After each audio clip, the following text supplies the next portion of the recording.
The dust cloud rose behind her like a funeral shroud, and Harrison York could see even from a quarter-mile away that the woman walking alone on the desert trail was in trouble. It was August 1882, and the Arizona Territory stretched out in every direction like an ocean of sand and sage, shimmering under a sun that had no mercy. Harrison had been riding the trail between Tucson and Coolidge for 3 days, his mind occupied with thoughts of the ranch he had just sold and the new life waiting for him in California. He had expected to see rattlesnakes, maybe a coyote or two, perhaps even some Apache scouts in the distance. What he had not expected was a woman, heavily pregnant, walking alone through country that could kill a man in a matter of hours.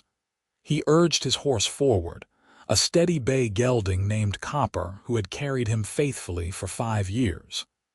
As he drew closer, Harrison could make out more details. She wore a faded blue dress that had once been fine but was now covered in dust and sweat. Her dark hair hung in tangled waves down her back, and she moved with the awkward gait of someone carrying a child who was due any day now. She had no hat, no water that he could see, and no horse. When she heard the hoofbeats, she turned, and Harrison saw her face clearly for the first time. She was young, probably in her early 20s, with features that would have been beautiful if they had not been etched with exhaustion and something else. Fear, maybe. Or determination so fierce it looked like anger. "Madam," Harrison called out, slowing Copper to a walk as he approached.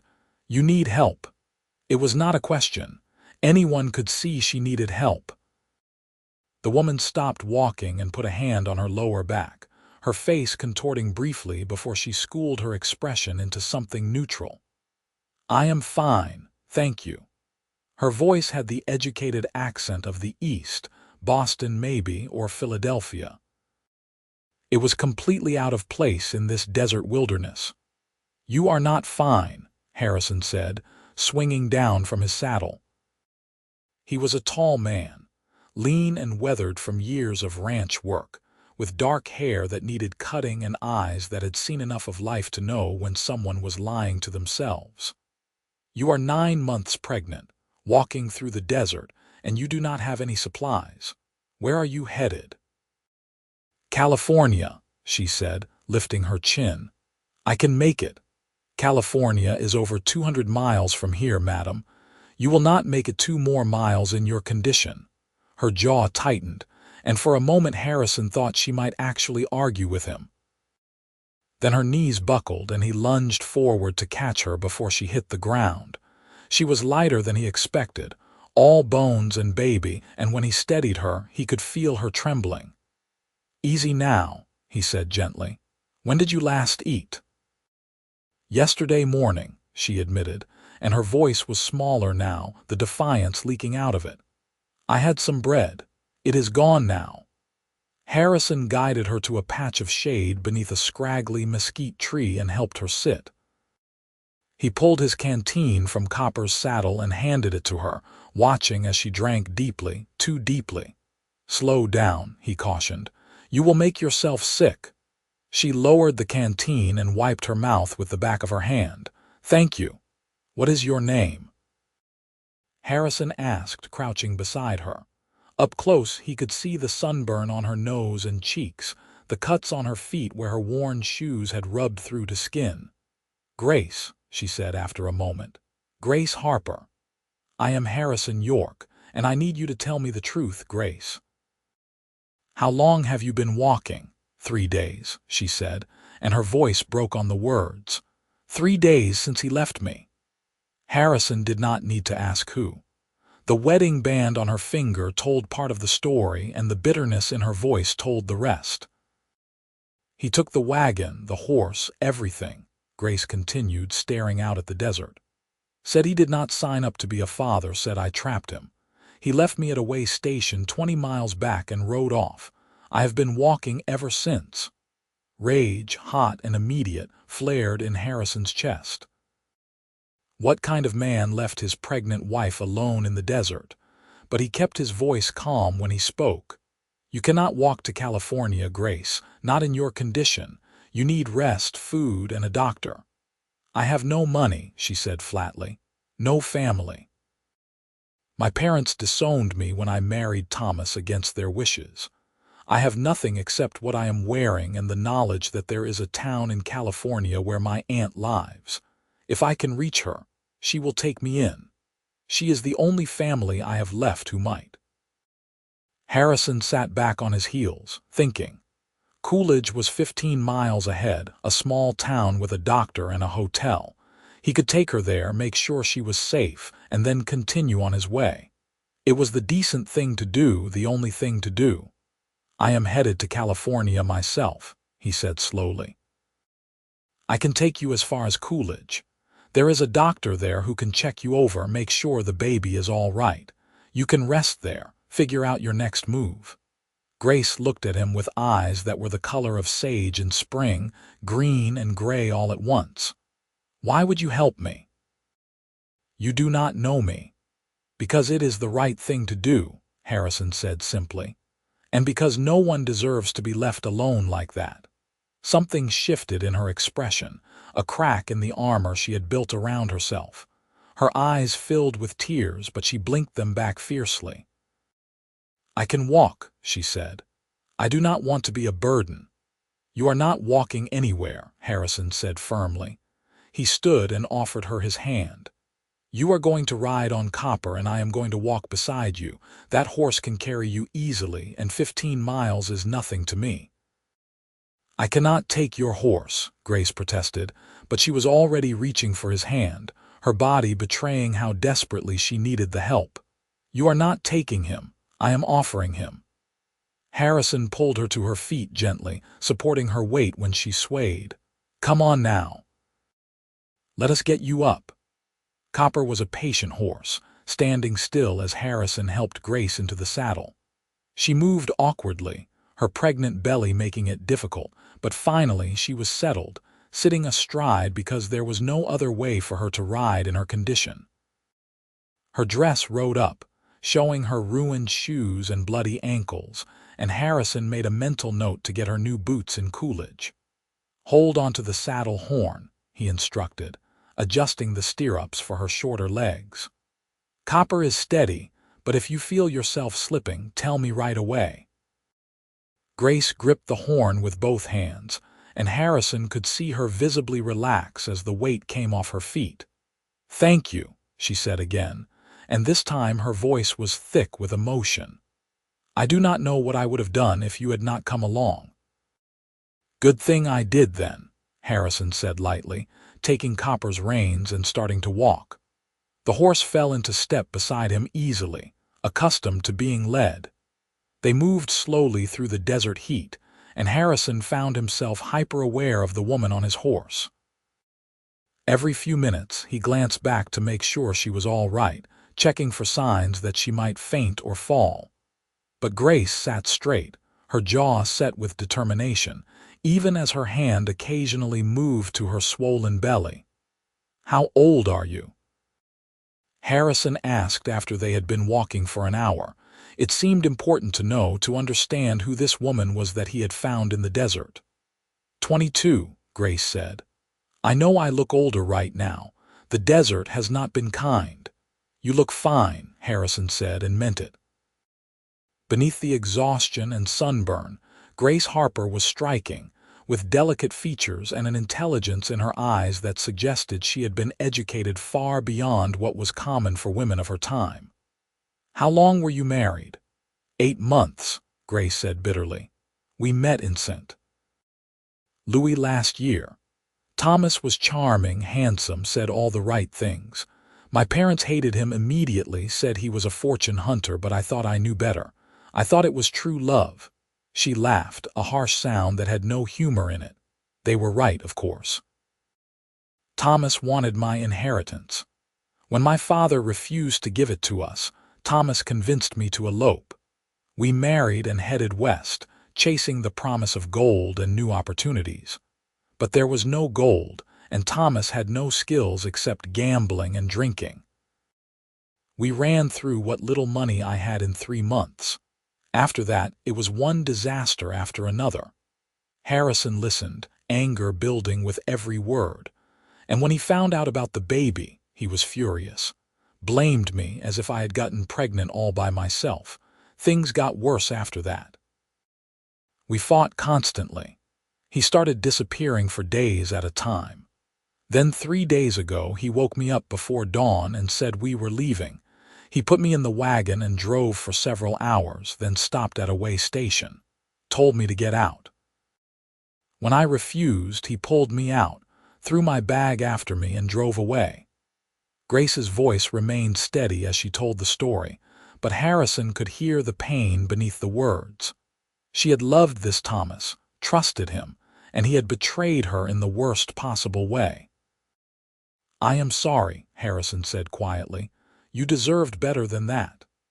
"Yes, I did," Grace agreed.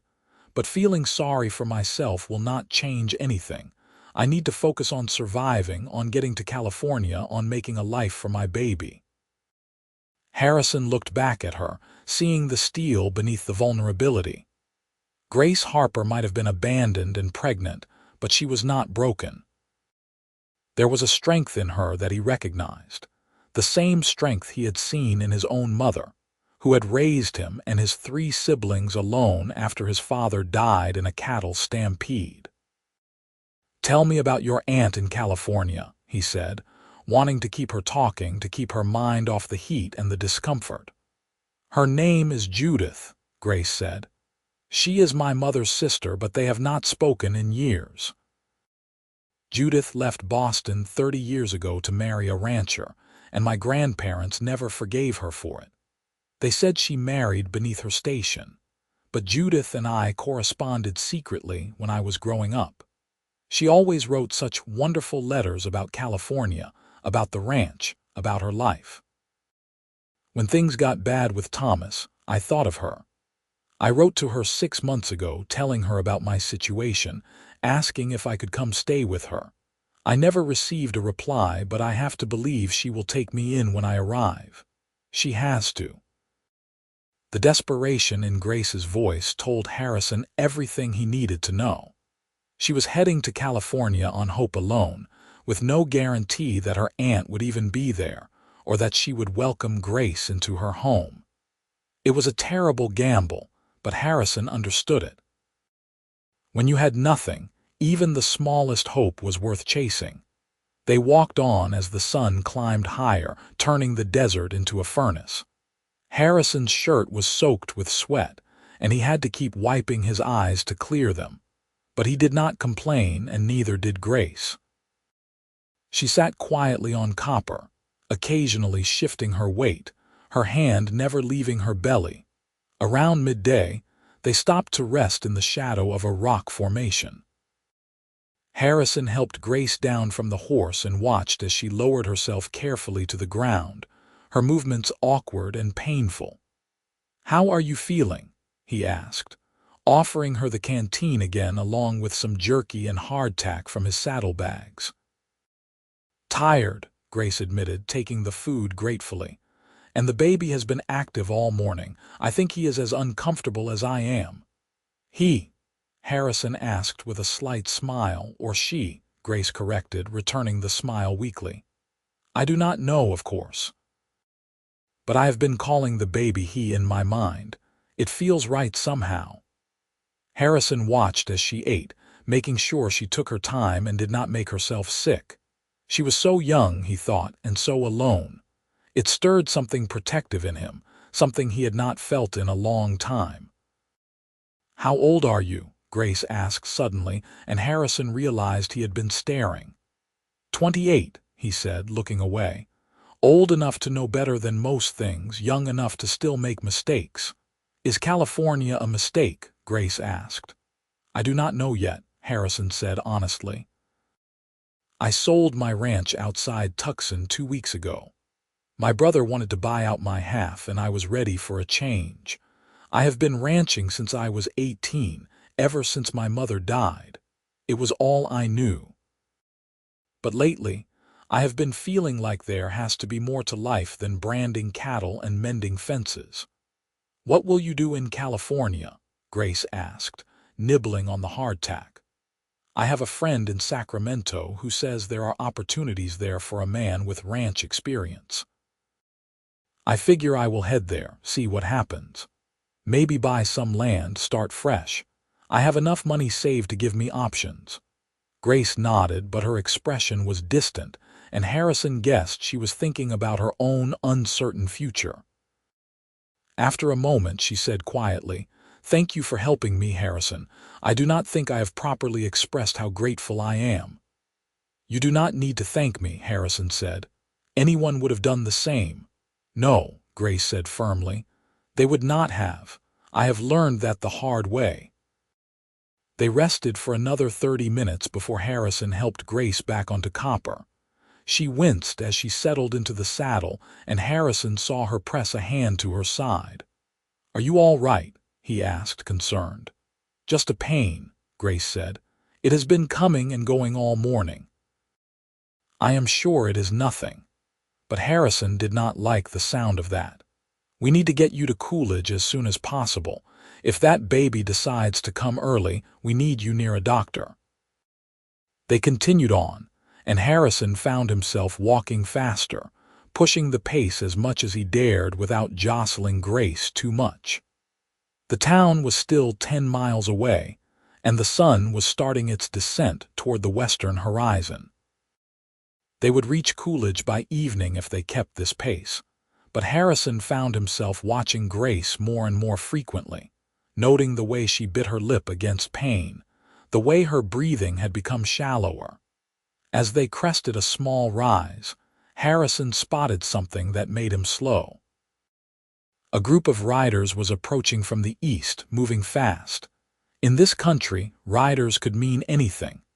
Cowboys, outlaws, Apache scouts, soldiers. Until they got closer, there was no way to know if they were friendly or trouble. "Stay calm," Harrison told Grace quietly. "We have company coming." Grace tensed in the saddle, her eyes scanning the horizon until she spotted the riders. "Who are they?" "Do not know yet. But let me do the talking." The riders came closer, and Harrison relaxed slightly when he saw they were cowboys, probably heading to one of the ranches in the area. There were 5 of them, dusty and tired-looking, with the easy posture of men who spent their lives in the saddle. The lead rider, a grizzled man with a gray beard, raised a hand in greeting as they approached. "Afternoon," the man called out, his eyes moving from Harrison to Grace with obvious curiosity. "You folks all right out here?" "We are fine," Harrison said evenly. "Heading to Coolidge." The bearded man's gaze lingered on Grace, taking in her pregnant state and obvious exhaustion. "Long way to go on foot with a lady in her condition." "You have trouble." "Nothing we cannot handle," Harrison said, keeping his voice friendly but firm. "Appreciate your concern, though." The cowboy nodded slowly, but his companions were looking at Grace with an intensity that made Harrison's hand drift toward the revolver at his hip. It was an unconscious movement, but the bearded man noticed it and held up his hand. "Easy there, friend. We do not mean any harm. Just surprised to see a pregnant lady out here is all. These trails can be dangerous." "We are managing just fine," Harrison repeated. The bearded man studied him for a moment longer, then nodded. "All right then. Safe travels to you both." He touched the brim of his hat to Grace. "Madam." The riders moved on, and Harrison watched them go until they were just dust on the horizon. Only then did he allow himself to relax. "You think they will cause trouble?" Grace asked quietly. "No," Harrison said, though he was not entirely certain. "But it reminds me that we need to be careful. A woman alone with a man who is not her husband, there will be talk." "Let them talk," Grace said with surprising fierceness. "I am past caring what people think of me." Harrison looked up at her, seeing the defiance in her eyes, and felt something shift in his chest. It was admiration, he realized. And something else, something he was not ready to name yet. They walked on as the afternoon stretched into evening. The temperature began to drop, and Grace wrapped her arms around herself, shivering slightly. Harrison wished he had a coat to offer her, but his was packed away in his bedroll. He did pick up the pace, knowing that Coolidge would have shelter and warmth. When Grace cried out suddenly, Harrison's heart leaped into his throat. He spun around to find her doubled over in the saddle, her face contorted with pain. "What is it?" he demanded, reaching up to steady her. "A contraction," Grace gasped. "A real one this time. Oh God, Harrison, I think the baby is coming." Fear, sharp and immediate, cut through Harrison. They were still 8 miles from Coolidge, with nothing but desert around them and darkness falling fast. This was not supposed to happen yet, not out here in the middle of nowhere. "Hold on," he said, his mind racing. "Can you ride a little longer? We need to get you to town, to the doctor." Grace nodded, her face pale, but before they could start moving again, another contraction hit her.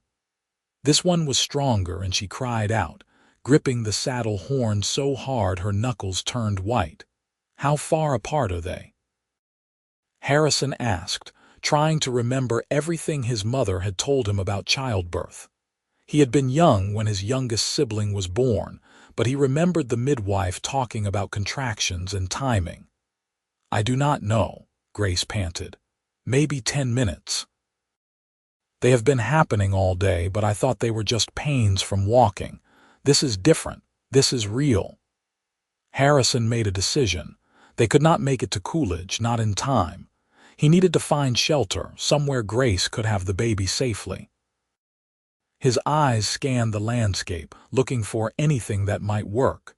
In the distance, he spotted something that made him feel a surge of hope. An old abandoned ranch house, its roof partially collapsed but its walls still standing. "There," he said, pointing. "That ranch house. It is not much, but it is better than having the baby out in the open." He did not wait for Grace's agreement. He took Copper's reins and started walking quickly toward the structure, praying it would be enough. Grace held on, her breathing ragged as another contraction seized her. The ranch house was worse than Harrison had hoped, but better than nothing. One wall had partially collapsed, and there were holes in the roof, but the main room was relatively intact. Harrison helped Grace down from the horse and guided her inside, supporting her weight when her legs threatened to give out. "Easy," he murmured. "I have got you." The interior was dusty and filled with debris, but Harrison found a relatively clean corner. He spread his bedroll on the ground and helped Grace lower herself onto it. She was breathing hard, her face slick with sweat, and Harrison could see the fear in her eyes. "I do not know if I can do this," she whispered. "I have never done this before. I do not know what to do." "You can do this," Harrison said with far more confidence than he felt. "Women have been having babies since the beginning of time. Your body knows what to do." He had no idea if that was true, but it seemed to calm Grace slightly. She nodded, gripping his hand as another contraction rolled through her. Harrison went back outside and unsaddled Copper, retrieving his saddlebags and the extra blankets he carried. He found some wood nearby, remnants of what had once been a fence, and built a fire in the old hearth.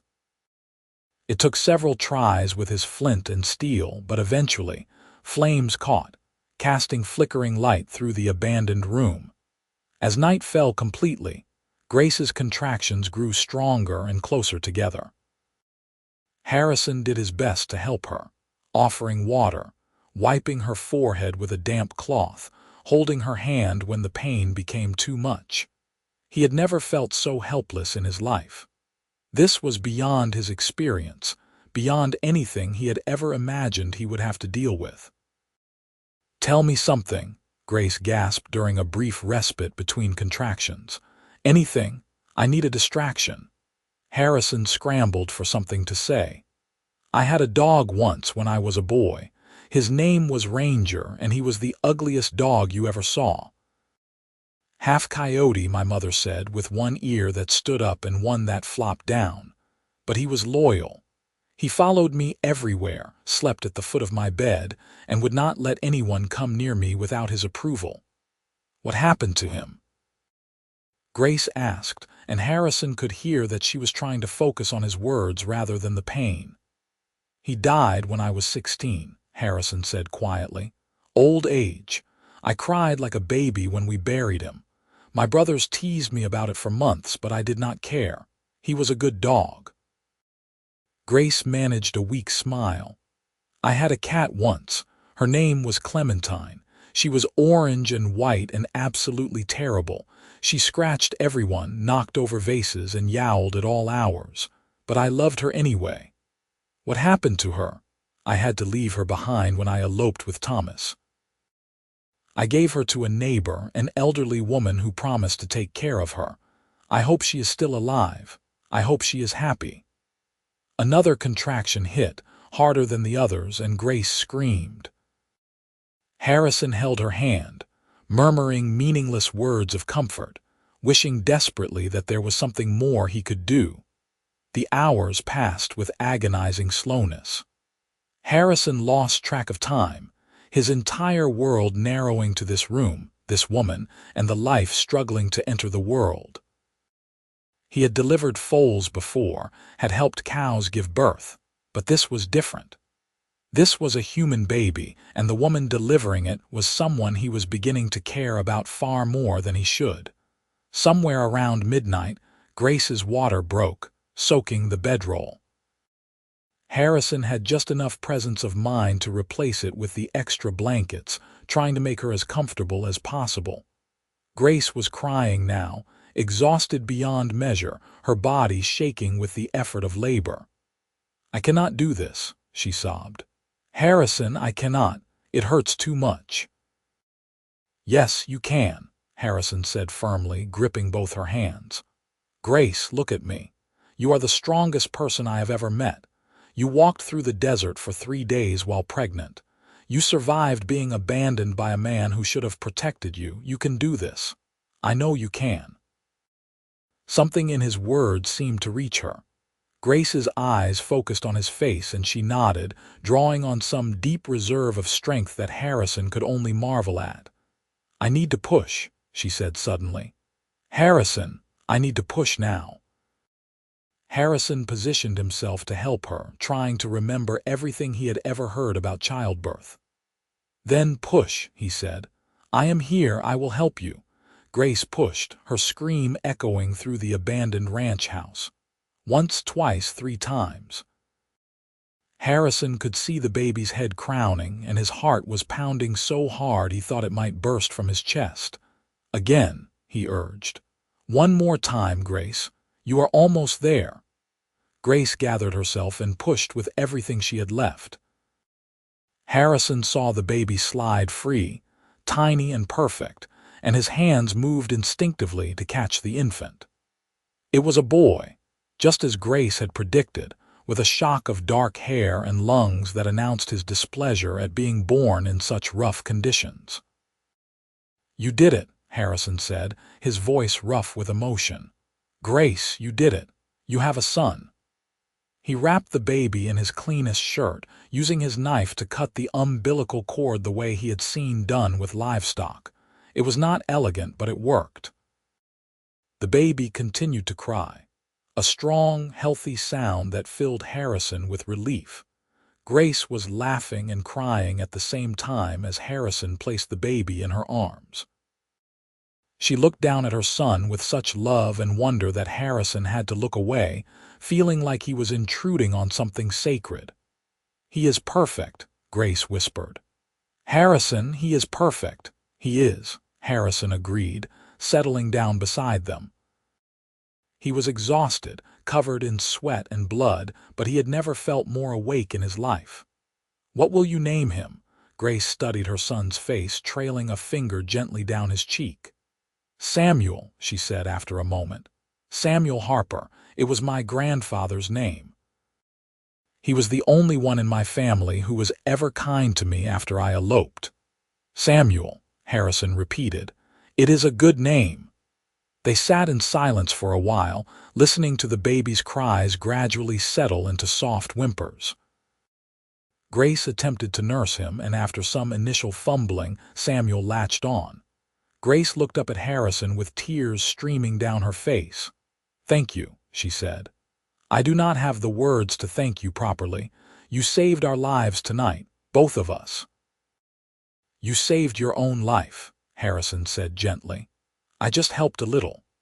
But even as he said it, he knew it was more than that. Something had changed between them during the long hours of labor. Some bond had formed that went deeper than gratitude or obligation.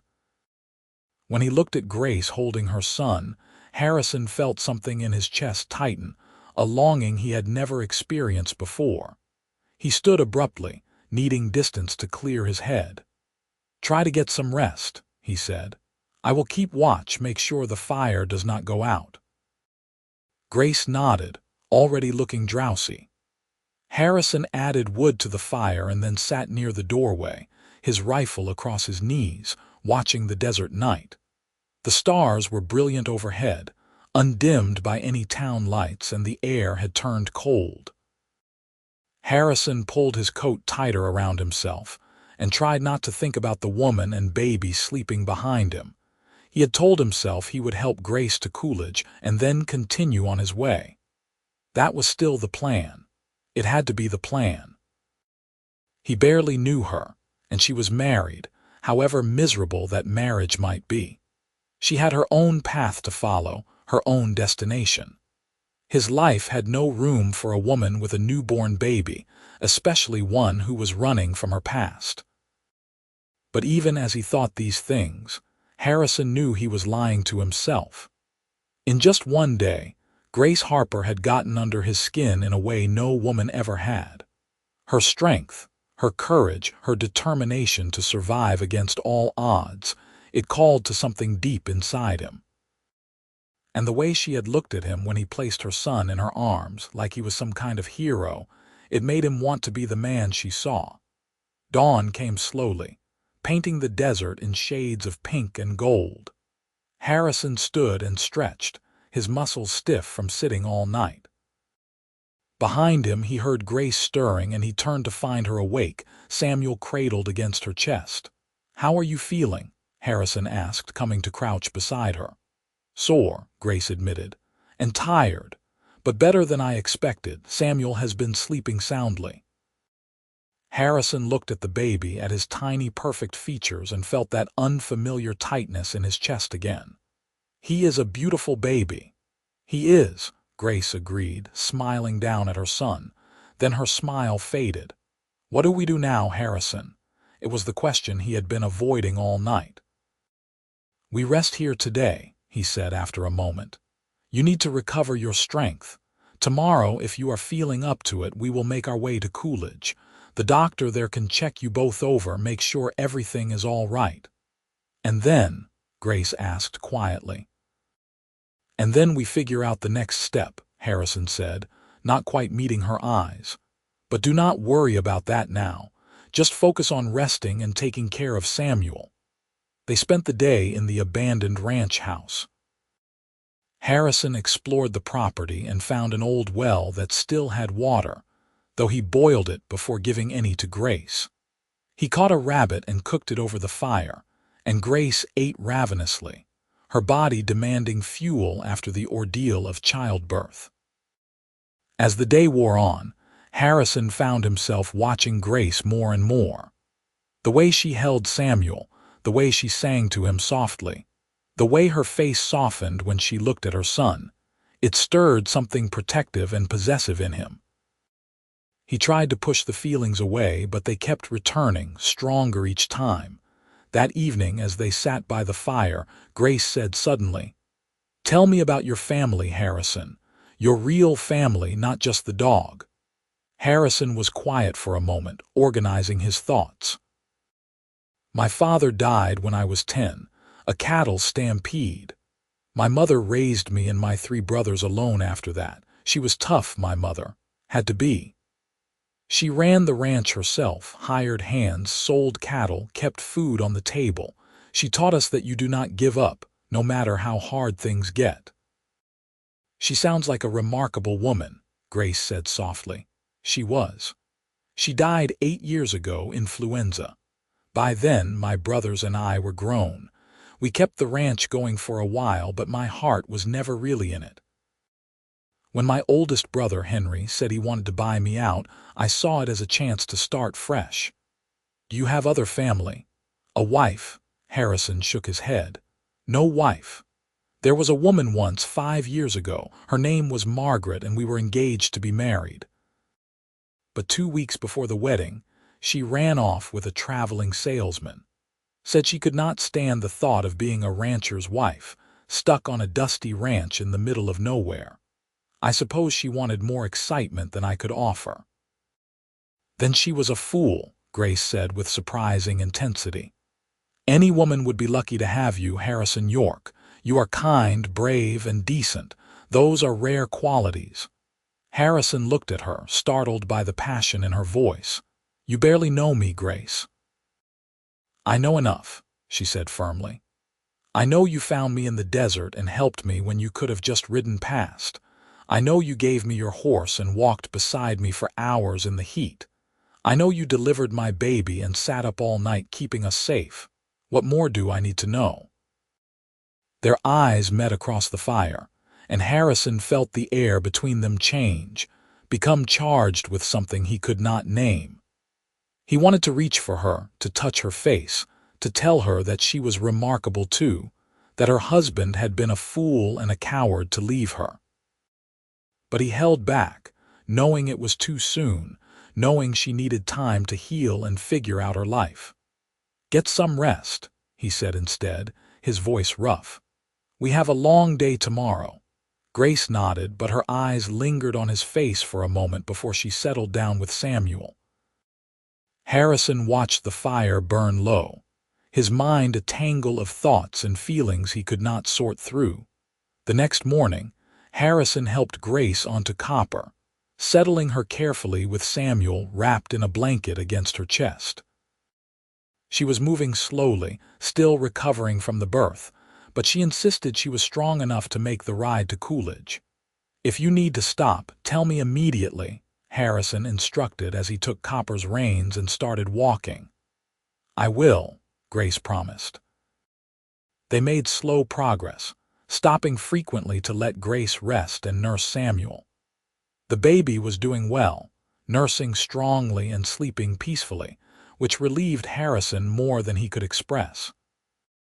He kept watching Grace anxiously, looking for signs of fever or excessive bleeding, but she seemed to be recovering normally. It was late afternoon when they finally crested the last rise and saw Coolidge spread out in the valley below.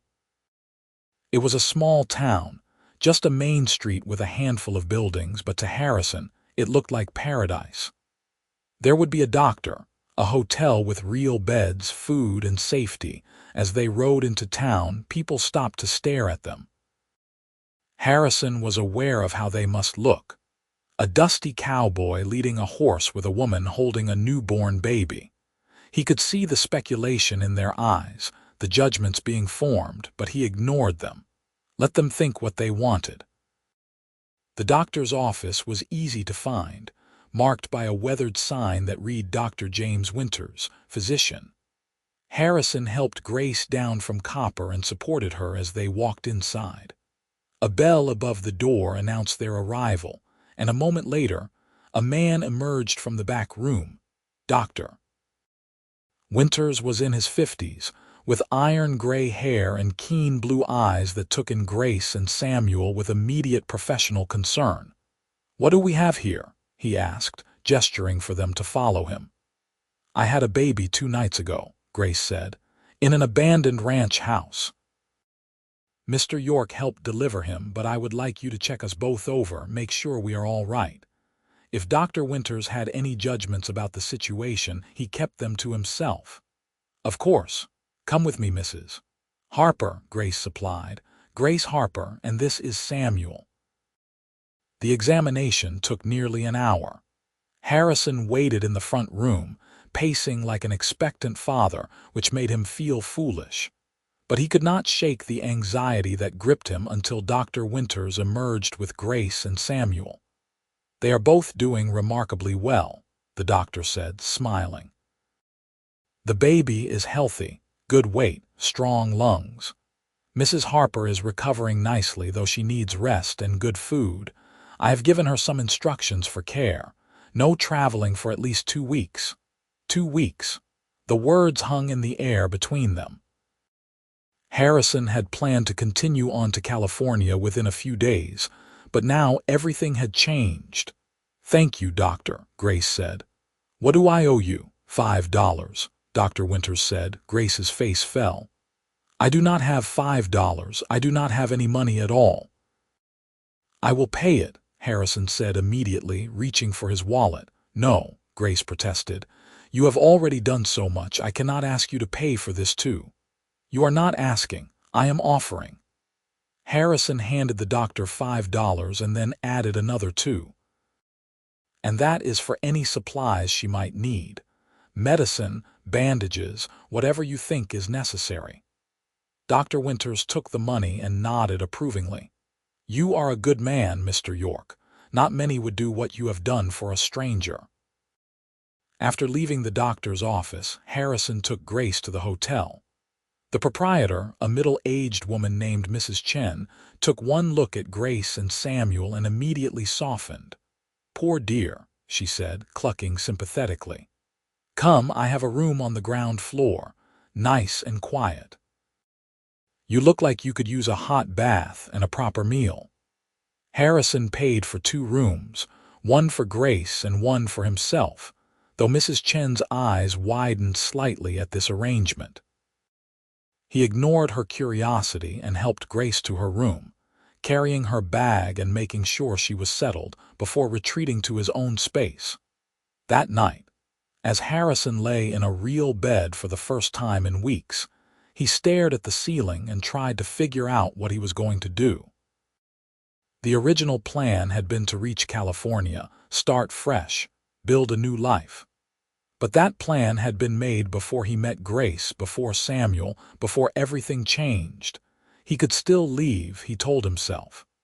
Grace was safe now, in a town with a doctor and people who could help her. She did not need him anymore. He had fulfilled his obligation and more. He was free to go. But even as he thought it, Harrison knew he was not going anywhere. Not yet. Maybe not ever. Over the next 2 weeks, Harrison settled into an unexpected routine.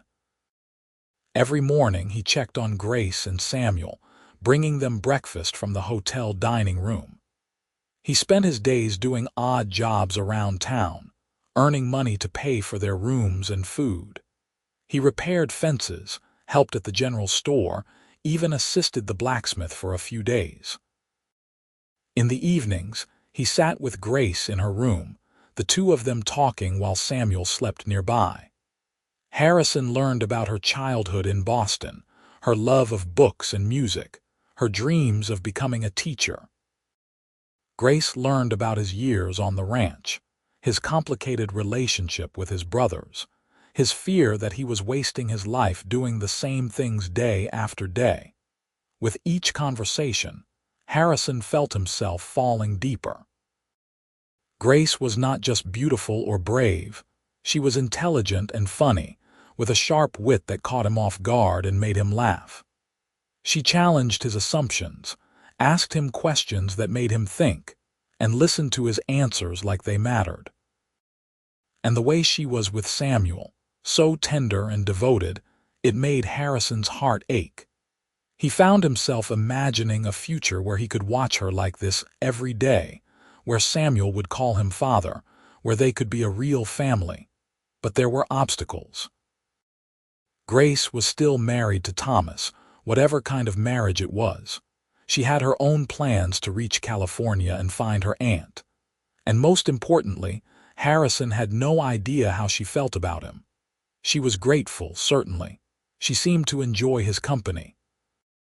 But gratitude and friendship were not the same as love. On the 13th day, as they sat together in Grace's room, she said suddenly, "I need to talk to you about something important." Harrison looked up from the letter he had been reading, his heart suddenly pounding. "All right." Grace took a deep breath. "I have been thinking about my situation, about what to do next. Dr. Winters says I am well enough to travel now if I take it slowly. I could book passage on a stage coach to California, try to find my aunt." "You could," Harrison said carefully, trying to keep his voice neutral. "But the truth is, I am afraid," Grace continued. "I have no money except what you have given me, which I fully intend to pay back someday. I have no guarantee that my aunt will even be there or that she will take me in. I would be traveling alone with a newborn baby through dangerous country, and I realized something. I do not want to do it alone." She looked up at him then, and Harrison saw his own feelings reflected in her eyes. Hope, fear, longing, and something deeper. "What are you saying, Grace?" he asked, needing to hear the words. "I am saying that these past 2 weeks have been the happiest of my life, despite everything. When you walk into this room every morning, my whole day gets brighter. When you hold Samuel, I can see what a wonderful father you would be. And when you look at me, I feel like I am not just some abandoned pregnant woman but someone who matters, someone worth caring about." Harrison moved closer, his heart racing. "You do matter, Grace. You matter more than I can put into words." "Then do not leave," Grace whispered. "Stay with me. Help me find my aunt in California. Or do not. Maybe we do not need her. Maybe we could just start over together, the three of us. I know it is complicated. I know I am still technically married to Thomas, though I cannot imagine he will ever come back. I know this is fast and probably crazy. But I cannot imagine my life without you in it anymore, Harrison." Harrison reached for her hand, threading his fingers through hers. "I am not going anywhere, Grace. I was never going to leave you. I have been trying to figure out how to tell you that I have fallen in love with you.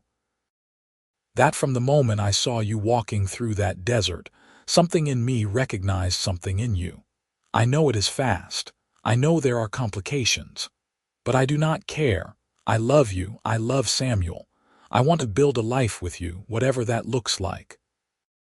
Tears were streaming down Grace's face, but she was smiling. "I love you too. I did not think I could ever trust a man again after Thomas, but you are nothing like him. You are kind and good and true. You are everything he was not." Harrison pulled her close, careful of Samuel sleeping between them, and kissed her forehead. "We will figure out the details. We will go to California together, find your aunt if we can, and if not, we will make our own way. I have enough money saved to buy land, build a house. We will create the life we want." "What about Thomas?" Grace asked quietly. "I am still married to him, at least legally." "We will deal with that too," Harrison said firmly. "Maybe he is dead, maybe he is not, but either way you are not going back to him. If necessary, we will hire a lawyer, get a divorce. It might take time, but we will manage." Grace nodded against his chest. "A divorce would ruin me in some circles, but I find I do not care. I just want to be with you." "Then that is what we will do," Harrison said. They left Coolidge 3 days later, Grace riding on Copper with Samuel while Harrison walked beside them. But this time, it felt different. This time, they were not strangers thrown together by circumstance, but a family, bound by love and commitment. The journey to California took 6 weeks. They traveled slowly, stopping frequently for Grace to rest and nurse Samuel. Harrison was infinitely patient, never pushing her beyond what she could handle. They camped under the stars, stayed in small town hotels, and gradually made their way west. Along the way, they talked about everything and nothing. Harrison told Grace about his dreams for the future. A small ranch, maybe some horses, a place where Samuel could grow up safe and happy. Grace told Harrison about her love of teaching, her hope that maybe someday she could open a school for children in whatever town they settled in. They also talked about the practical matters. In a town called Prescott, Harrison consulted with a lawyer about Grace's marriage. The lawyer explained that Arizona Territory had recently made it possible for women to divorce their husbands on the grounds of abandonment. If Thomas could not be located within a certain period, Grace could petition for a divorce. It would take time, perhaps a year or more, but it was possible. "We will wait as long as we need to," Harrison said that night as they camped beneath a sky full of stars. "I am not going anywhere." Samuel was growing rapidly, his tiny features becoming more defined. He had Grace's eyes, that beautiful sage green-gray, and Harrison found himself falling in love with the baby just as deeply as he had fallen for Grace. When Samuel smiled at him for the first time, Harrison felt something in his chest crack open, a well of love so deep it almost frightened him. They reached the California border in early October, the landscape changing from desert to rolling hills covered in grass that was turning gold with the approach of autumn. Grace's excitement grew as they drew closer to the area where her aunt supposedly lived, but Harrison could see her nervousness too. "What if she is not there?" Grace asked one evening as they made camp. "What if she does not want us?" "Then we go somewhere else," Harrison said calmly. "We figure out our next step. But stop borrowing trouble, Grace. We will deal with whatever comes." The town where Judith was supposed to live was called Willow Creek, nestled in a valley with mountains rising on either side. It was larger than Coolidge, with proper streets and a bustling main square. Harrison helped Grace down from Copper and settled Samuel in her arms before they began asking around for Judith Harper. They found her at the general store, a tall woman in her 60s with silver hair and Grace's eyes. When she turned and saw Grace standing there with a baby in her arms, her face went white. "Grace," Judith whispered. "Is that really you?" "Yes, Aunt Judith," Grace said, her voice trembling. "I wrote to you 6 months ago. I do not know if you received my letter, but I had nowhere else to go." Judith crossed the store in 3 strides and pulled Grace into her arms, baby and all. "I got your letter, child. I wrote back immediately, but I suppose it never reached you. Oh, Grace, I have been so worried. I had no idea where you were or how to find you." Grace was crying, and Harrison felt his own throat tighten at the reunion. Judith pulled back and looked at Samuel, her face softening. "This is my grandson. Yes, his name is Samuel, and this," Grace turned to Harrison, "is Harrison York. He saved our lives. He found me walking through the desert 9 months pregnant and stayed with me. He helped deliver Samuel, brought us to California, and took care of us the whole way. I love him, Aunt Judith. We are going to be married as soon as my divorce from Thomas comes through." Judith looked at Harrison with sharp, assessing eyes. Then she smiled and held out her hand. "Thank you for taking care of my niece and great-nephew, Mr. York. Any man who would do what you have done is welcome in my home and my family." Harrison shook her hand, relief flooding through him. "Thank you, madam. Your niece is a remarkable woman. It has been my honor to help her."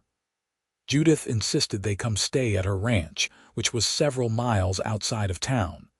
It was a beautiful property with a large house, barns, and paddocks filled with horses. Judith's husband, Robert, was a quiet man with kind eyes who welcomed them warmly. Over dinner that night, Grace told her aunt everything: her elopement with Thomas, the months of hardship, his betrayal, and Harrison's rescue.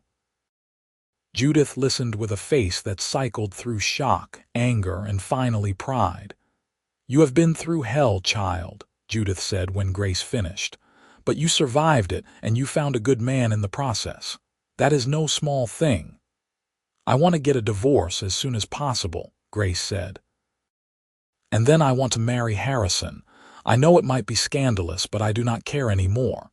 "Scandal be damned," Judith said firmly. "You deserve to be happy, Grace.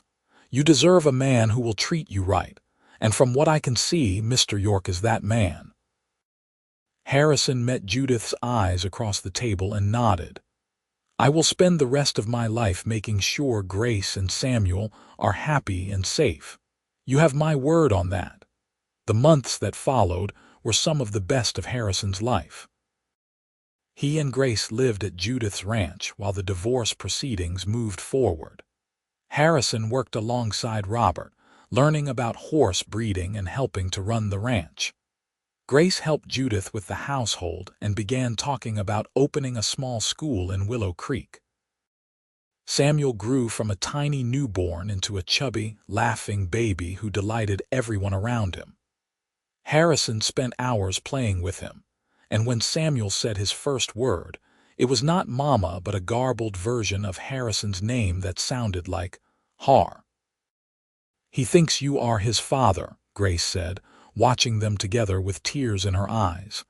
"And you are, in every way that matters." The divorce took almost a year to finalize.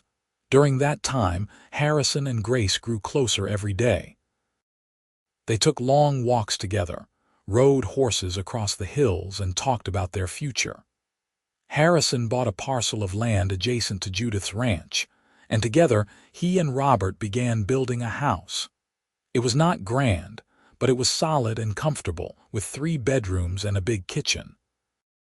"This is for us," Harrison told Grace as they stood watching the framework go up. "For our family.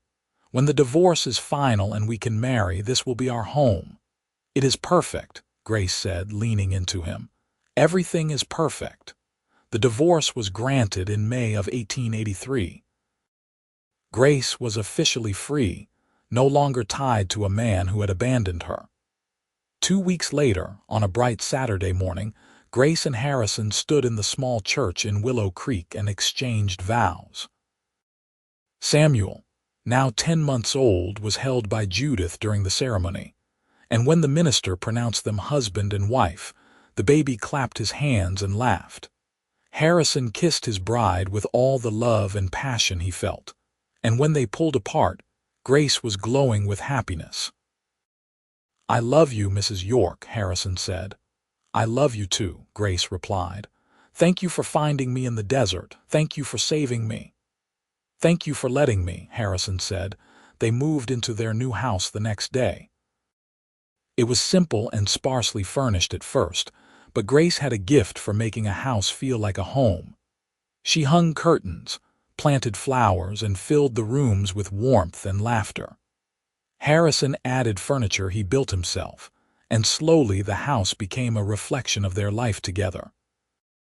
Grace opened her school that fall, teaching a dozen children from the surrounding ranches.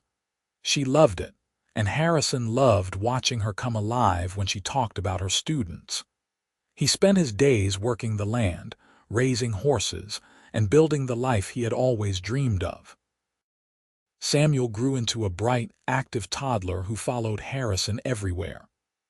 "Papa," he called him now, clear and unmistakable, and every time Harrison heard it, his heart swelled with love and pride. 2 years after their wedding, Grace gave birth to another son. They named him William, and he had Harrison's dark hair and serious eyes. Samuel adored his little brother, constantly bringing him toys and trying to make him laugh. "Our family is growing," Grace said one evening as they sat on the porch, watching the sunset. Samuel was playing in the yard while baby William slept in Grace's arms. "It is," Harrison agreed, pulling her close, "and I could not be happier." 3 years later, they welcomed a daughter. They named her Rose, and she was the image of Grace with her green-gray eyes and delicate features. Samuel and William were immediately protective of their baby sister, and Harrison found himself outnumbered by the women in his house. "I am surrounded by beauty," he told Grace one night as they tucked Rose into her crib. "How did I get so lucky?" "We both got lucky," Grace said, kissing him softly. "That day in the desert when you found me, I thought my life was over. I could not imagine a future worth living, but you gave me everything. You gave me love, safety, family, and hope. You gave me a life I never dreamed I could have." "You gave me the same," Harrison said. "I was just drifting before I met you, going through the motions. You gave me purpose. You gave me a reason to wake up every morning excited about the day ahead." As the years passed, their family continued to thrive.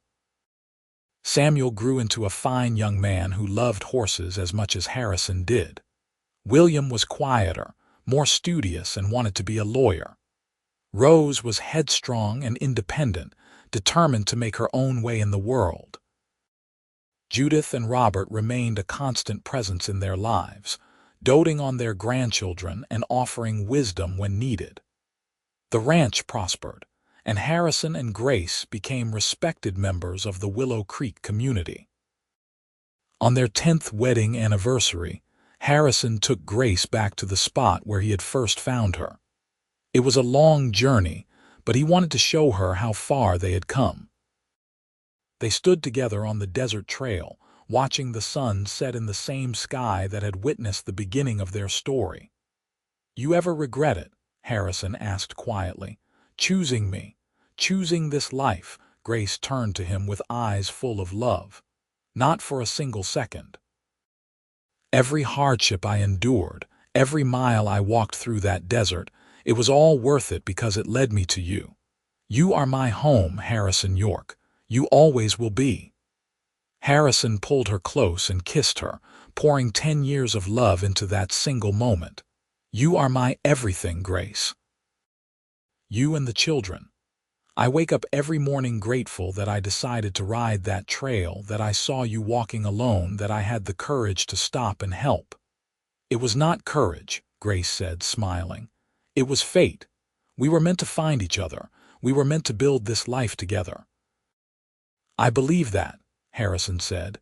They returned home to find their children waiting for them, along with Judith and Robert. There was a celebration that night, with food and music and laughter. Harrison sat back and watched his family, his heart so full he thought it might burst. This was the life he had been meant for all along. Not drifting alone, not searching for something he could not name, but here, surrounded by the people he loved most in the world. He looked at Grace across the room, and she caught his eye and smiled, and in that smile, Harrison saw everything.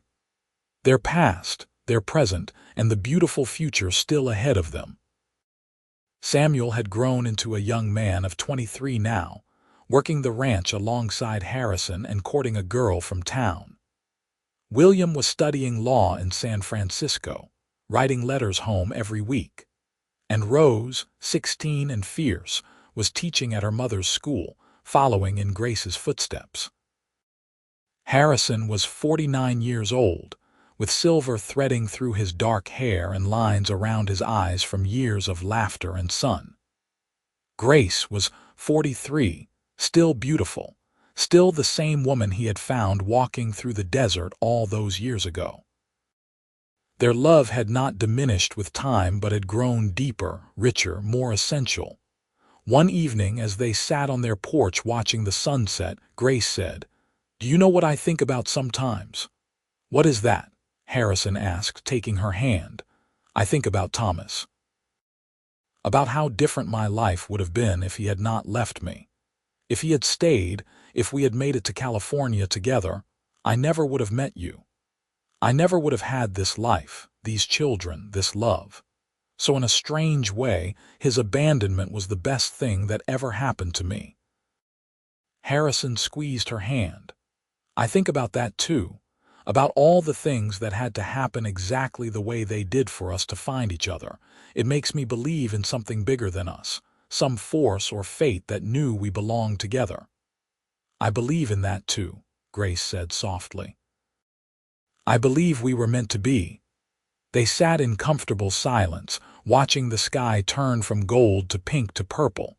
Their children's laughter drifted from inside the house, and somewhere in the distance, a horse whinnied.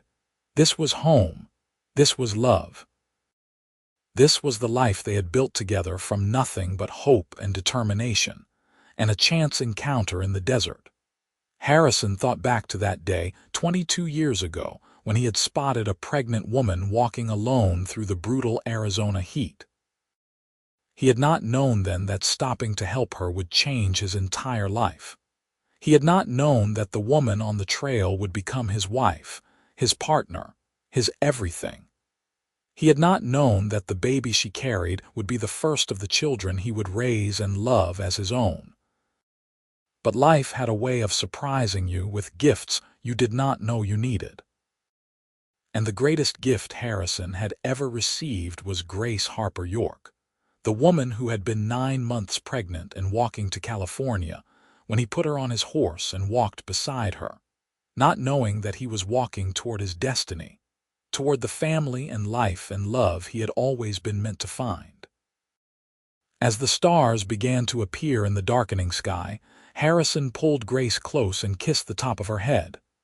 "I love you," he said, the same words he had spoken countless times over the years, but which never lost their meaning or power. "I love you too," Grace replied, settling into his embrace. Forever and always. And there, on the porch of the house he had built with his own hands, surrounded by the family they had created together, Harrison York knew that he had finally found exactly where he belonged. The cowboy who had once been drifting aimlessly through life had found his purpose, his home, and his heart in the woman he had rescued from the desert and the life they had built together.